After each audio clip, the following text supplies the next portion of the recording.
I can remember getting my first sympathy card 60 years ago when I was a junior at Nichols College in Massachusetts back in 1962. I was a 20-year-old finance and accounting major back then. My name was handwritten on the envelope in a slightly messy, scribbly fashion, as if a right-handed person tried to write my name and address with his or her left hand. The envelope appeared weathered with tarnished brown marks, creases and slight tears as if it floundered in the postal system for 20 years. I immediately thought it was a prank as soon as I opened it. It was a very generic Hallmark sympathy card offering me condolences on my loss. There was no return address on the envelope and absolutely nothing was written on the inside of the card. I do recall the envelope had a 6-cent postage stamp affixed with the USPS ink stamp across it. I can remember shaking my head and chuckling while sitting on my dorm bed. I quickly went room to room down my dorm hallway asking or accusing my fellow classmates on who did this weird and morbid joke. April Fool's Day was the week before, so I thought maybe the card got lost in the mail. Everybody denied any part of the obvious prank. The card and envelope got tossed. Again, that was over 60 years ago and I can remember it like it was yesterday. The very next day my mother called me and informed me that my grandfather, her dad, had passed suddenly from a massive heart attack. I went home for a few days to attend the funeral service and spend time with my parents, siblings, and cousins. I totally dismissed the card that I received the day before as coincidental. So again, that was my first sympathy card. Over the next 60 years I would go on and receive probably 40 or so sympathy cards arriving at random intervals no matter where I lived. It was the same type of nondescript, generic Hallmark card with the same chicken-scratched handwriting on the front. The envelope always looked old and faded with no return address and nothing ever written on the inside. It would always have the appropriate stamp glued to it along with the USPS stamping across it certifying that the post office received and delivered it. The inside of the card always had the typical 4 or 5 sentences written by a very creative and sensitive employee of Hallmark telling me how sorry they feel for my loss. Weird, right? Okay, here's the kicker. The very next day after I'd receive a condolence card, someone close to me would die. I quickly established that connection early after I received my second card at a different address and then was informed that my Uncle Ernie passed the next day in a tragic automobile accident. I was 25 years old then. After that, every 2 to 5 years I would randomly get a sympathy card delivered, then I would find out that a grandparent, parent, ex-co-worker, an old neighbor, an aunt or uncle or an old college friend had passed.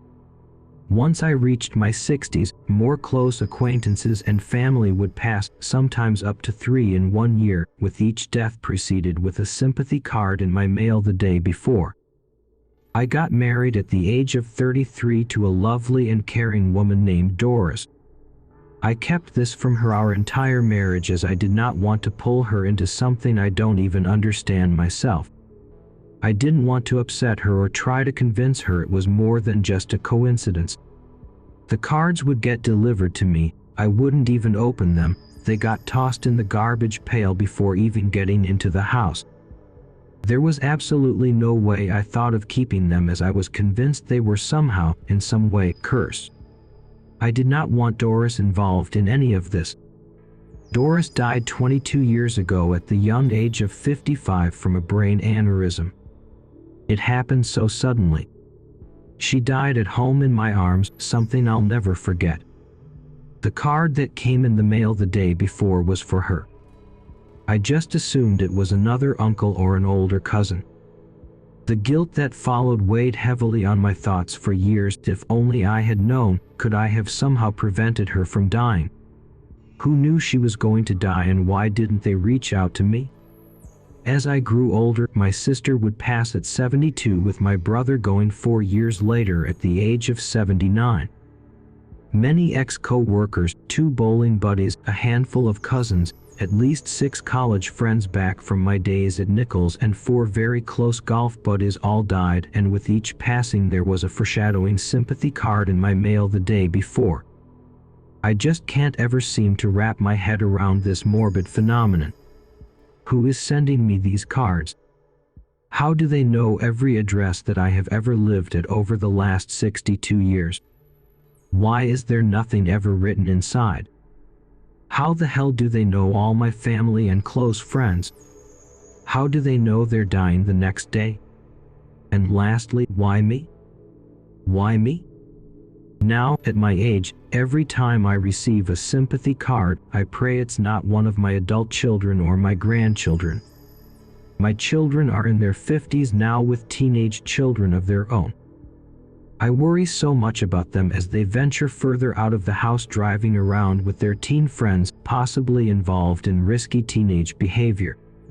My world would be absolutely crushed if anything ever happened to them or to my adult children.